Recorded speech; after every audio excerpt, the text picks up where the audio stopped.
हाय दोस्तों, नमस्कार। मैं आपके सामने सोनू कुमार सिंह एक बार फिर से लाइव हूँ। और आज हम चर्च करने वाले हैं सीटेट के ऐसे टॉप 10 टॉपिक जो सीटेट के सभी पेपर में पूछे जाते हैं। उस पर हम चर्च करेंगे, है ना। आप हमसे जुड़ने के लिए हमारे यूट्यूब चैनल पर सब्सक्राइब कर सकते हैं, T CTET by Sonu Kumar Singh, है ना। आज हम आपके सामने सर्च करने वाले हैं। टॉपिक का नाम है 10 महत्वपूर्ण टॉपिक। सीटेट में ऐसे सबसे महत्वपूर्ण 10 टॉपिक हैं जो सबसे पहले किया जाए। अगर जो भी स्टूडेंट अभी नए नए सीटेट की तैयारी करने में जुड़े हैं या अभी सोच रहे हैं, जिनको पेपर देना है, 1 डेढ़ महीने का जो समय बचता है, 15 दिसंबर या 14 दिसंबर को जो एग्ज़ाम का डेट है, उसमें 1 से 1.5 महीना में क्या करना है। सबसे पहले आपको सीटेट का ये 15 टॉपिक, जो 10 टॉपिक्स हैं, ये 10 टॉपिक को पहले कवर करना है। अगर 10 टॉपिक को कवर कर लेते हैं तो 50 नंबर का काम है 10 टॉपिक का करता है। और अगर ये 10 टॉपिक कंप्लीट रहेगा तो आपको सीटेट में आके समझ में आ जाएगा कि आगे जब भी हम तैयारी करेंगे तो मेरा पेपर सही जाएगा। थोड़ा सा आपको कॉन्फिडेंस मिल जाएगा। तो सबसे पहले कॉन्फिडेंस लाने के लिए सबसे पहले ऐसे टॉपिक को कवर करेंगे जो जनरली जहाँ से सभी पेपर में क्वेश्चन पूछे जाते हैं। ईवीएस हो, मैथ हो, साइंस हो, या एसएसटी पेपर हो, या आपका संस्कृत हो, या सीडीपी हो, किसी भी पेपर में उससे क्वेश्चन जो है पूछे जाते हैं। तो सबसे पहले हम इस चीज़ पे हम लोग चर्च करेंगे। आज हम 10 टॉपिक पे चर्च करने वाले हैं। देखिए, सबसे पहला जो टॉपिक है उसको बोलते हैं अधिगम। थोड़ा थोड़ा बेसिक इसके बारे में हम बताते हुए आपको चलेंगे, है ना। लर्न मतलब अधिगम, अधिगम का अर्थ होता है सीखना, और सीखने का अर्थ होता है व्यवहार में परिवर्तन। आप जो व्यवहार में परिवर्तन कर डालते हैं उसे हम अधिगम कहेंगे। यदि आपका व्यवहार में परिवर्तन होगा तभी अधिगम होगा। याद रखेंगे, अधिगम का अर्थ होता है सीखना, सीखने का मतलब या अर्थ होता है व्यवहार में परिवर्तन। जब कोई काम आप करते हैं, जब कोई अधिगम करते हैं और यदि आप सीख जाते हैं और अपने व्यवहारों को परिवर्तन कर देते हैं तब अधिगम होगा। ठीक है, अधिगम थोड़ा बेसिक सबका जान जाएंगे। सबसे पहला टॉपिक अधिगम, तो सबसे पहले अधिगम को कवर करेंगे, है ना। दूसरे पेपर का नाम है वृद्धि और विकास। वृद्धि हम बताया था कि वृद्धि वैसे शारीरिक संरचना है वृद्धि जो एक सीमित समय तक चलती है, उसके बाद रुक जाती है। जैसे भार, माप, तौल, लंबाई, है ना, कुछ देर हाथ तक चलती है फिर रुक जाती है। लेकिन विकास जो है क्या है, वॉर्म टू टर्म चलती है, गर्भ से कब्र तक चलती है। विकास क्या है, मंद मंद चलती है। विकास जीवन पर्यंत चलने वाली प्रक्रिया है। विकास सार्वभौमिक होता है, विकास का बहुल रूप है। विकास जो है वर्तानुकार होता है, कभी घटता है कभी बढ़ता है। कितना पॉइंट है, दूसरा पॉइंट। तीसरा पॉइंट है अधिगम और आकलन। अधिगम और आकलन, देखिए अधिगम का जो रोल है, सबसे पहले अधिगम तो आपको पूछा ही जाता है, कहीं जाएंगे आपको तो अधिगम आपको पूछा जाएगा। इसके साथ साथ जो यहाँ है ना, आप मूल्यांकन भी रख लीजिए। मूल्यांकन अधिगम के साथ साथ, क्योंकि आप मूल्यांकन या आकलन किसका करेंगे, अधिगम का। जो आप सीखने की कोशिश कर रहे हैं, जो आप सीखना चाह रहे हैं, उसी का आकलन करेंगे, उसी का मूल्यांकन करेंगे। अधिगम का तो समझ गए। आकलन का मतलब होता है एक प्रोसेस, मतलब चलते चलते पढ़ाते पढ़ाते, जैसे भी हम पढ़ा रहे हैं और पढ़ाते पढ़ाते आपसे कुछ क्वेश्चन पूछ लेंगे, उसी को क्या बोलेंगे, आकलन बोलेंगे। जैसे मान लीजिए हम चाय बना रहे हैं, चाय बनाते बनाते उसका टेस्ट चेक कर लेते हैं। मैगी, इतना स्वादिष्ट मैगी रहता है, मैगी बनाते वक्त टेस्ट चेक कर लेते हैं कि मैगी में नमक ज़्यादा है कम है, तो उसको क्या बोलेंगे, आकलन। मतलब एक प्रोसेस है, चलती हुई प्रक्रिया में काम होता है, उसे प्रोसेस में आकलन करेंगे। और मूल्यांकन यहाँ पर जो लिखे हैं, मूल्यांकन का मतलब एक फाइनल तक। लास्ट में देखिए, आप जो पेपर सीटेट का पेपर आप देंगे और लास्ट में जो आपका नंबर शो आउट हो जाएगा उसी को मूल्यांकन कहेंगे। ठीक है ना। तो एक फाइनल तक, जैसे भारत की राजधानी कहाँ भी, दिल्ली, फिक्स है तो मूल्यांकन है। इसके साथ साथ जो पेपर आपके आते हैं, चौथा नंबर में आते हैं अपसारी और अभिसारी। अपसारी मतलब ओपन माइंडेड। ओपन माइंडेड में कहने का मतलब खुले वाले अंत वाले प्रश्न। खुले अंत वाले प्रश्न का मतलब हुआ कि एक क्वेश्चन का बहुत सारा सवाल हो, उसे अपसारी कहेंगे। अपसारी में जैसे क्वेश्चन पूछा जाता है कि आपको बोल देगा कि अधिगम के बारे में बताइए, तो अधिगम के बारे में आपका अलग रूप रहेगा, कोई बच्चे का अलग रूप रहेगा, उनकी विशेषता जानेंगे, महत्व जानेंगे, है ना, उनके प्रकार जानेंगे, तो उसे अपसारी कहेंगे। एक प्रश्न के बहुत सारे उत्तरों से अपसारी कहेंगे, है ना। आपको और ऐसे भी जब पॉजिटिव क्वेश्चन यदि कहीं खोजना रहे तो जहाँ पे आप सारे ऑप्शन रहेगा आप सारे लगा देंगे, और निगेटिव पूछेगा तो आप नहीं जानेंगे तो अभी सारे लगा देंगे। और अभी सारी का मतलब होता है फिक्स। जैसे भारत की राजधानी अभी बताए हम कहाँ है, दिल्ली, यानी क्या है, एक फिक्स है, ठीक है। दूसरा, अब इसके साथ आता है निंदात्मक और उपचारात्मक। देखिए निंदात्मक किसको बोलते हैं, निंदात्मक मतलब होता है निदान करना। डॉक्टर के पास जब हम जाते हैं तो सबसे पहले क्या टेस्ट होता है, निदान करने के लिए। देखिए टेस्ट जो चेक किया जाता है तो टेस्ट में जांच किया जाता है, जांच करने का मतलब टेस्ट, जांच करने का मतलब टेस्ट। और जब जांच करने के बाद जो प्रॉब्लम आपको सॉर्ट आउट होता है तो उसी को बोलते उपचारात्मक, फिर उपचार करना।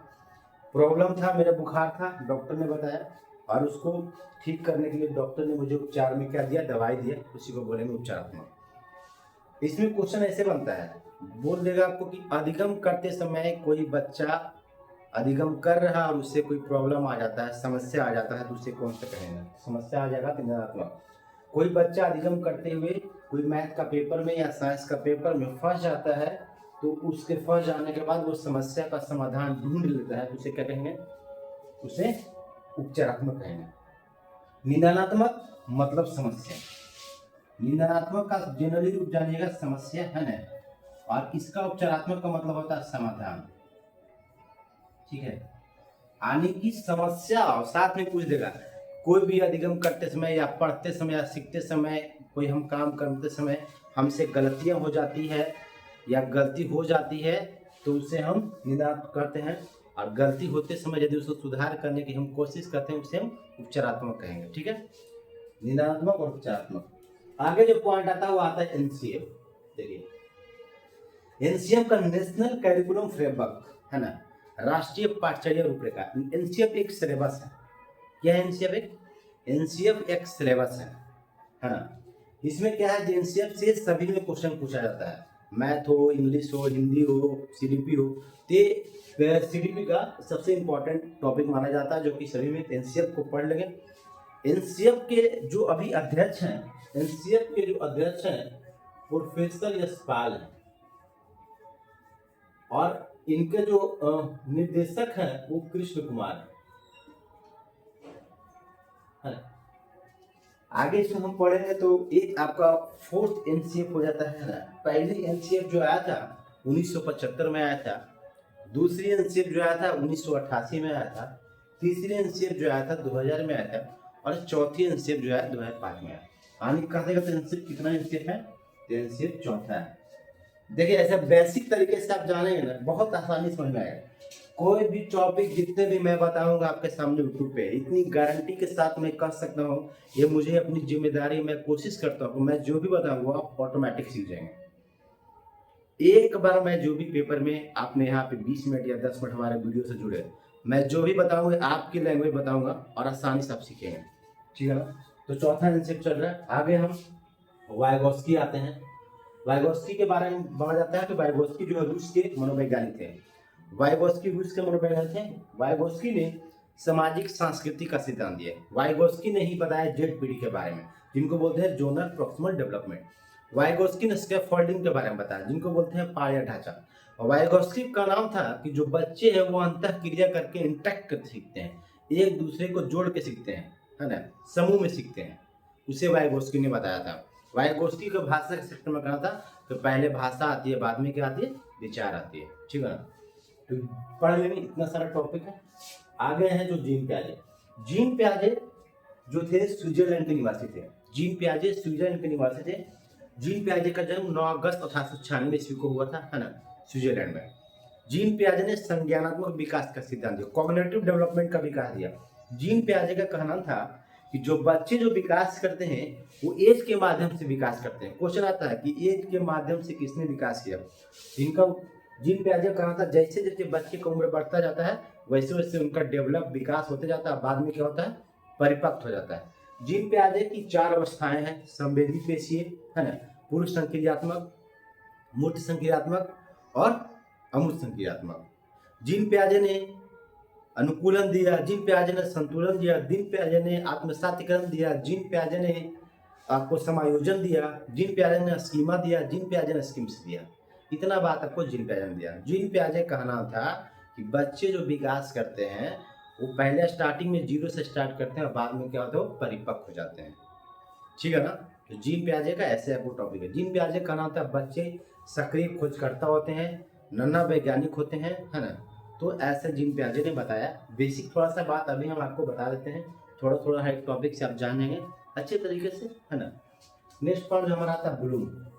ब्लूम टैक्सोनॉमी शैक्षिक उद्देश्यों का वर्णन है ना। इनका कहना था कि ब्लूम टैक्सोनॉमी बताया था कि शैक्षिक उद्देश्यों का वर्णन के बारे में बताया था कि आपको आपका उद्देश्य क्या है, शिक्षा के सेक्टर में आपका उद्देश्य क्या है, कैसे अपने एक क्राइटेरिया को आप आगे सॉर्ट आउट करेंगे।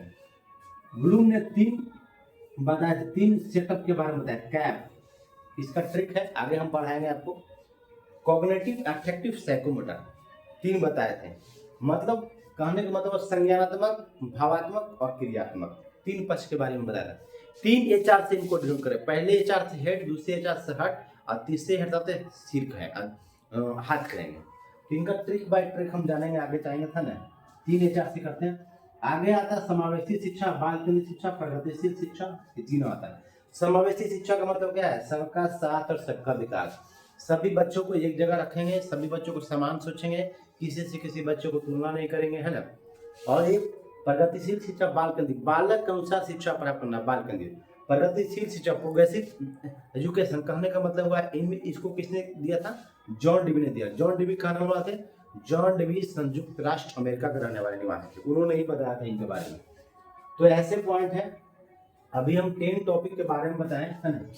10 टॉपिक के बारे में आपको बताएं और 1-2 पॉइंट हम नोट आपको लिखते हैं, उसको जानिएगा आप। संज्ञान और संवेग एक दूसरे का पूरक है। पूरक को ही अंतःक्रिया कहते हैं, अंतःक्रिया को ही जोड़ना कहते हैं, जोड़ना को ही बोलते हैं गूथे हुए बोलते हैं। इस सब का मीनिंग एक ही होता है ना। संज्ञान मतलब क्या, दिमाग। संवेग मतलब क्या, दिल। यानी संज्ञान और संवेग एक दूसरे के जुड़े हुए हैं। देखते हैं दिल और दिमाग में एक ही जगह बॉडी में जुड़े हुए हैं, ये दोनों का कनेक्शन एक है। अगर दोनों साथ देगा तभी आप ज्यादा डेवलपमेंट करिएगा। तो संज्ञान और संवेग एक दूसरे का पूरक है। पूछा जाता है संज्ञान और संवेग क्या है, एक दूसरे का पूरक है, एक दूसरे का अंतःक्रिया। अंतःक्रिया मतलब क्या है, एक अंतःक्रिया मतलब 1 और 1 प्लस यानी 2। संज्ञान संवेग जोड़ना, अंतःक्रिया जोड़ रहा है एक दूसरे को। और गूथे में आटा जैसे गूंथ देते हैं ना, तो ऐसे क्या है, संज्ञान दिमाग और मथवा दोनों, मथवा और दिलवा क्या दोनों जुड़ा हुआ है। तो संज्ञान और संवेग एक दूसरे का पूरक है। तो ऐसे 10 टॉपिक सीटेट में ऐसे हैं जिन पे आप सबसे पहले फोकस करेंगे। सीटेट के वैसे बच्चे जो स्टार्टिंग में सीटेट की तैयारी करते हैं, सबसे पहले उनको फोकस करने की जरूरत है। सबसे पहले आप सिलेबस को, सीटेट के बारे में, सिलेबस के बारे में जानिए कि सीटेट में कौन कौन से पेपर आते हैं, और सीटेट में जो भी टॉपिक आप पढ़े उसको बिल्कुल क्लियर तरीके से पढ़ें। तो सबसे पहले 10 टॉपिक अगर स्टार्टिंग में आप कंप्लीट कर लेंगे तो सीटेट में आगे पढ़ने की ज़्यादा आपको जरूरत नहीं पड़ेगी कि वहाँ से 50 जो नंबर है, इतना सारा टॉपिक से आपको देखने को मिलता है। पहला टॉपिक अधिगम, दूसरा वृद्धि और विकास, तीसरा अधिगम और आकलन, चौथा अपसारी अपसारी, पांचवा निर्णयात्मक उपचारात्मक, छठा एनसीएफ, सातवां वाइगोस्की, आठवां पियाजे और 9वां ब्लूम और 10वां आपका समावेशी शिक्षा। और आपको नोट 2 को बताया। नोट 1 में आपको बताए थे कि संज्ञान और संवेग एक दूसरे का पूरक है, संज्ञान संवेग एक दूसरे से गुथे हुए हैं, संज्ञान संवेग अंतःक्रिया कर सकते हैं। इसके साथ साथ एक और टॉपिक है जो कि हम लिख देते हैं। देखिए एक्स्ट्रा टॉपिक 11वां पहले क्रिकेट में 12वां प्लेयर का बात चलता था, इसमें एक टॉपिक आपको नोट में है। एक टॉपिक का आम नाम है जिसको बोलते हैं विकार। क्या बोलते हैं, एक आता है टॉपिक विकार। देखिए विकार में क्या होता है, डिसलेक्सिया, डिस्ग्राफिया, है ना, लिखने संबंधित प्रॉब्लम, आपका गणित संबंधी प्रॉब्लम, बोलने संबंधी प्रॉब्लम, पढ़ने संबंधित प्रॉब्लम, इस सबको विकार में आता है। इतने सारे टॉपिक सीटी पे ऐसे हैं जो 10 टॉपिक के साथ साथ कवर करेंगे। और हमारे यूट्यूब चैनल से जुड़ने के लिए आप सब्सक्राइब कर सकते हैं। यूट्यूब पे जाकर सर्च करेंगे सीटेड बाय सोनू कुमार सिंह, है ना। एक बार आप अच्छे तरीके से तैयारी करेंगे। जो भी हम आपके सामने वीडियो लेके आते हैं 10 से 15 मिनट का वीडियो रहता है। जो भी मैं यहाँ पे बताऊँगा आपको कन्नड़ आसानी से आपको समझ में आएगा, इतनी तो मुझे गारंटी है। मैं जो भी आपको बताऊँगा आसानी से समझ में आएगा। और एक बार मैं आपको कह देता हूँ, अगर किसी का जीत नहीं होती है तो उसकी जिम्मेवार खुद है आप। किसी की जीत नहीं हो इसकी जिम्मेवार खुद है। ये 100% सच्चाई बात है।